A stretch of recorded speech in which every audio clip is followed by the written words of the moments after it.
সবাইকে ওয়েলকাম জানাই Bose science YouTube চ্যানেলে। আমি সোমনাথ। যত সময় বেস্ট নয় তত সময় রেস্ট নয়। আমার হাতে এই মুহূর্তে ভূগোল কোশ্চেন রয়েছে। তোমাদের এই মুহূর্তে দেবো এমসিকিউর পুরো সলিউশন, এসিকিউর পুরো সলিউশন, যে তোমার 36 নম্বর শর্ট কোশ্চেন রয়েছে সেখান থেকে পুরো সম্পূর্ণ সলিউশন দেবো। এবং এর সাথে তোমাদের বলবো যে আমরা যে 4 নাম্বার এবং 5 নাম্বার যে কোশ্চেনগুলো দিলাম সেগুলো কতটা কমন আসছে। পুরো 100% কমন। আমরা একদম শেষে মোস্ট ইম্পর্টেন্ট 10 কোশ্চেন দিয়েছিলাম, সেখান থেকে প্রায় 15 নাম্বারের উপরে কমন আসছে। এবং তার আগে টপিকগুলো বলেছিলাম, সেখান থেকে প্রশ্ন হুবহু যেমন লিখে দেওয়া হয়েছে সেই রকমই কোশ্চেন, হুবহু কোশ্চেন তুলে দেওয়া হয়েছে। তা চলো প্রমাণ সহ দেখে নেবো। এবং তোমাদের পরীক্ষা কেমন হলো অবশ্যই কমেন্ট বক্সে জানিও। আর জীবন বিজ্ঞান সাজেশন চলে এসছে, তোমরা সবাইকে সেখানে দেখে নিও আর বন্ধুদের সাথে এই সলিউশন শেয়ার করে দিও। চলে আসছে আমি তোমাদের ভূগোল কোশ্চেন সলিউশন নিয়ে। আমাদের যে 32 নাম্বারের বড় কোশ্চেনে দিয়েছিলাম সেখানে 32 আজকে আমি তোমাদের প্রমাণ সহ দেখাবো, ডিসপ্লের উপর দেখিয়ে দেবো যে আমাদের 100% বড় কোশ্চেন কমন চলে আসছে এবছর। আমরা বড় কোশ্চেনের জন্য বলেছিলাম বেশিরভাগটাই, পুরো ভিডিওটাই ছিল সাজেশনের উপর। তোমরা যারা দেখো তারা অবশ্যই দেখে বুঝতে পারবে। এবার দেখো, তোমরা বলতে পারো স্যার আপনি অনেক কোশ্চেন দিয়েছিলেন। সবার আগে বলি যে আমরা অনেক কোশ্চেন দিয়েছিলাম, চ্যাপ্টার ওয়াইজ টপিক বলে দিয়েছিলাম এবং শেষে বলেছিলাম মোস্ট ইম্পর্টেন্ট 10 কোশ্চেন। সেইখান থেকে দেখো কতগুলো আসছে। সেই 10টা কোশ্চেনের ভিতর তোমাদের বড় যে 5 নাম্বারের কোশ্চেন আছে, এখানে যে শেষে 5 নাম্বার আমি ভিডিও করতে দেখাবো, তোমার যে 5 নাম্বারের যে কোশ্চেনগুলো ছিল হুবহু কমন চলে আসছে বড় কোশ্চেন থেকে, যেমন বলে দিলাম। এবং সেখান থেকে 4 নাম্বারের কোশ্চেন পর্যন্ত কমন চলে আসছে। মাত্র 10টা কোশ্চেন পরে তোমরা এখান থেকে অনেকগুলো কমন পেয়ে গেছো। চলো দেখাবো। সবার প্রথমে দেখো প্রশ্নে আসি। তার আগে বলি তোমাদের সবার কোশ্চেন সেট কিন্তু আলাদা, তোমরা নিজেদের মতন প্রশ্নগুলো পরে মিলিয়ে নিও। বলেছে মিলেট শস্য কোনটা হবে? রাগী। ভারতের প্রথম কাপড় কলেজ স্থাপিত কোথায়? আহমেদাবাদে। তারপরে কোশ্চেন হচ্ছে প্রথম দিল্লি কলকাতা সংযোগকারী সরলরেখা NH2। উপগ্রহ চিত্রকে প্রকাশ করে ইসরো। বর্ষাকালে ভরা ঘটালের সময় নদীতে কী হয়? বান্ডাক। তারপর হচ্ছে দূষণজনিত ক্ষতিকারক দূষণ হলো কোনটা? পলিথিন। তারপরে আয়তন অনুসারে ক্ষুদ্রতম কী হবে? লাক্ষাদ্বীপ। তারপরে দিয়াং হিয়াং লোহিত নদী কোনটা হবে? ব্রহ্মপুত্র। তারপরে হিমালয়ের সরলবর্গীয় প্রাণী উদ্ভিদ কী হবে? পাইন। পাইন।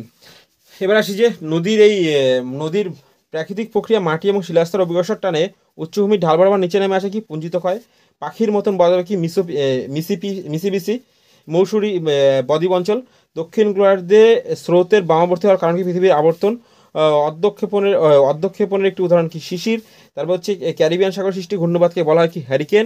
এবার আসি তোমাদের সত্য মিথ্যায়, তোমাদের মিলিয়ে নাও যে সত্য মিথ্যা কোনটা। আমি প্রশ্ন পড়ছি, তোমরা সেটা বলা করে বুঝবে। ভূপৃষ্ঠ সংলগ্ন বায়ুস্তরে প্রধানত উত্তপ্ত বিকিরণ পদ্ধতিতে হয়। অপশান কী হবে? অপশান হবে হচ্ছে ফলস। 3টে পদ্ধতিতেই হয়। ভূপৃষ্ঠের ভূবৈচিত্র্য সূচক মানচিত্রের ভূমিভাগের দূরত্ব এবং মানচিত্রের দূরত্বকে স্কেলে দ্বারা নির্দিষ্ট করা হয়। ট্রু। সিমেন্ট কারখানার বজ্রপদার্থ বায়ু দূষণ করা। ট্রু। ও উল্কাপিণ্ড স্ট্র্যাটোস্ফিয়ারে পুড়ে ছাই হয়ে যায়। ফলস। শুক্লা এবং কৃষ্ণপক্ষের অষ্টমী তিথিতে ভরা ঘটাল দেখা যায়। ফলস। তারপরে আসি যে মেরু অঞ্চলে বায়ুমণ্ডলের বায়ু ও জলের মিশ্রিত কার্যের ফলে সৃষ্টি হ্রদগুলোকে কী বলা হয়? ট্রু। হিমালয়ের পাদদেশে নুড়ি বালি পলি গঠিত অঞ্চলকে বেট নামে পরিচিত। ফলস। এবার আছে 2.2 তোমাদের গ্রীষ্মকালে উত্তর পশ্চিম ভারতের ধুলিয়ারিকে লু নামে পরিচিত। হ্যাঁ। উপগ্রহের ক্ষুদ্রতম একক কি? পিক্সেল। চিত্রের চন্দ্র থেকে পৃথিবীর দূরত্ব যখন 3.5 লক্ষ কিলোমিটার হয় তখন তাকে কী বলে? পেরিজি বলা হয়। পারমাণবিক শক্তি কেন্দ্রে উৎপন্ন বজ্রকে কী বলা হয়? অ্যাড্রিয়ন। কী বলা হয়? অ্যাড্রিয়ন নামে পরিচিত। নদী সরবরাহ পদ্ধতি কিংবা ধারণ পদ্ধতিতে সূক্ষ্ম বালি পলি কাদা প্রবাহিত হয়। ঠিক আছে, ধারণ পদ্ধতি কিংবা নদী সরবরাহ পদ্ধতি যে কোনো একটা লিখলে ঠিক হবে। বায়ুচাপ মাপা হয় কি? ব্যারোমিটারে। তারপর হচ্ছে যে প্রক্রিয়ায় ভূ প্রকৃতির পরিবাহক ভূমিরূপ বিবর্তন এবং পরিবর্তন হয় তাকে বলা হয় ভূমিকম্প। এবার আছি 2.3-তে তোমাদের শর্ট কোশ্চেন ছিল। প্রথম দেখো, শীতকালে উত্তর পশ্চিম ইউরোপের বন্দরগুলিতে কোন স্রোতের প্রভাবে বরফ মুক্ত হয়? কী হবে? গরম স্রোত। তারপরে দেখো কাশ্মীরে প্রবাহিত বিতিস্তা বা ঝিলাম নদী কোন নদীর উপনদী? চিনাব নদীর উপনদী। ভারতের উত্তর পূর্ব অঞ্চলে কোন ধরনের চাষ দেখা যায়? চাষের জন্য অধিক মৃত্তিকা ক্ষয় দেখা যায়। চা চাষ। উড়িষ্যার কটক শহরে কী হবে? ধান। কোন গবেষণা কেন্দ্রে ধান? 10 লক্ষ, মানে দেখো 2011 সালে আদমশুমারি যে শহর হতে গেলে কত লক্ষ জনসংখ্যা দরকার? 10 লক্ষ। ভূচিত্রে RF 1:500 তখন থাকে মেট্রিক স্কেলে কত? 5 কিলোমিটার। পার্বত্যের পাদদেশে নদী খাদ্যের ফলে শুষ্ক আকৃতির ভূমিরূপ সৃষ্টি হয় তাকে কী বলে? আল্লুভিয়াম প্লেন। ঠিক আছে, যে পরিকল্পনা রেখা সমান বৃষ্টিপাতযুক্ত করা হয় তাকে কী বলা হয়? প্লিউভিউমেট্রিকাইল। কী বললাম? প্লিউভিউমেট্রিকাইল। ঠিক আছে, এবার আসি এবার ডামেস্তার বান্দার লাদাখের আনসার হবে খারদুংলা 2 নাম্বার। কান্ডাল হবে করমণ্ডল বন্দর। ভিলাই ভিলাই হবে হচ্ছে লৌহ ইস্পাত কারখানা, রাজস্থান কী হবে লুনি নদী।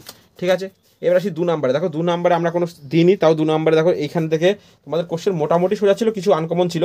এবার আসি 4 নম্বর। 4 নম্বরে কতগুলো কমন আসছে, 4 নম্বরে 3 নম্বরে কতগুলো কমন আসছে। দেখো 3 নম্বরে 4টের মধ্যে 4টেই কমন আসছে, তাহলে কত 3 4 12 নম্বর, 3 4 12 নম্বর। কোনটা কোনটা কমন আসছে দেখো, এই দেখো বজ্র পদার্থের বিশুদ্ধকরণ পদ্ধতি, আমি ডিসপ্লের উপর দিয়ে দিলাম যে বজ্র পদার্থের বিশুদ্ধকরণ পদ্ধতি, এটা কমন আসছে।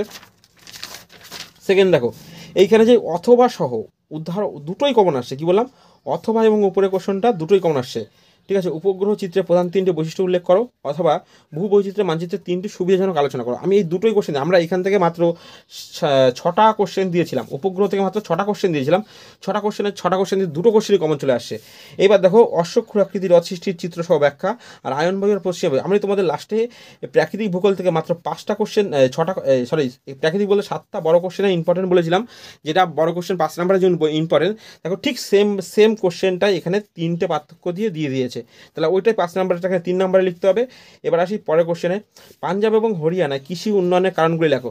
দেখো তোমাদের ভারতের ভূগোল থেকে মোট 10টা থেকে 12টা কোশ্চেন দিয়েছিলাম, সেখান থেকে দেখো এই কোশ্চেন পাঞ্জাব এবং হরিয়ানায় এইটা চলে আসছে।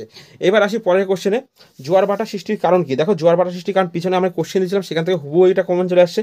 এবং এই চ্যাপ্টার থেকে মাত্র 5 থেকে 6টা বড় কোশ্চেন দিয়েছিলাম, সেখান থেকে এটা চলে আসছে, হিমবাহ ক্ষয়কার্যের ফলে সৃষ্টি 3টি ভূমিরূপ এবং তাদের আলোচনা করো। স্যার তোমাদের এটা বলেছিল বারবার ইম্পর্টেন্ট। এবার আসি পরের বার, ওখানে বলেছিল চা গম, এবার চাষটা খুব ইম্পর্টেন্ট ছিল, চা গম ধান 4টি তোমাদের বলে দিয়েছিল, তারপরে দেখো গম চলে আসছে এবছর। এবার আসি তারপরে লাস্টেটা আছে, ভারতের নগর উন্নয়নের 5টি সমস্যা আলোচনা করো। তোমাদের মাত্র আমি 5টা কোশ্চেন দিয়েছিলাম, সেখান থেকে এই দুটো কোশ্চেন কমন চলে আসে। 5টা কোশ্চেনের ভিতর দিয়ে দুটো হুবহু কমন। এখানে তোমাদের যে 7টা কোশ্চেন দিয়েছিলাম সেখান থেকে এটা কমন চলে আসছে, আর এটা সামনে বলে দিয়েছিলাম সেখান থেকে কমন চলে আসছে। এখানে যে 7-8টা কোশ্চেন দিয়েছিলাম সেখান থেকে এটা চলে আসছে। এখানে 7টা কোশ্চেন দিয়েছিলাম সেখান থেকে দেখো 7টা কোশ্চেন দিয়ে এটা কমন আসছে, এইখান থেকে দুটো কমন আসছে, আর এখান থেকে একটা কমন আসছে। দেখতে পাচ্ছ কতগুলো কমন আসছে, 7টা। লাস্টের একদম মোস্ট ইম্পর্টেন্ট দেখো, ভিডিও শেষের দিকে গেলে এই পার্টটা দেখতে পাবো যে মোস্ট ইম্পর্টেন্ট কোশ্চেন তোমাদের কোনটা বলে দিয়েছিল। আর উপগ্রহ চিত্র দিয়ে 6টা কোশ্চেন দিয়েছিলাম, সেখান থেকে দুটো কমন আসছে। তো বোস সায়েন্সের অপর নামই সাফল্য। এবার বাকি জীবন বিজ্ঞান সাজেশন তোমাদের জন্য আসে, খুব তাড়াতাড়ি দেখা হচ্ছে আবার নতুন ভিডিও নিয়ে।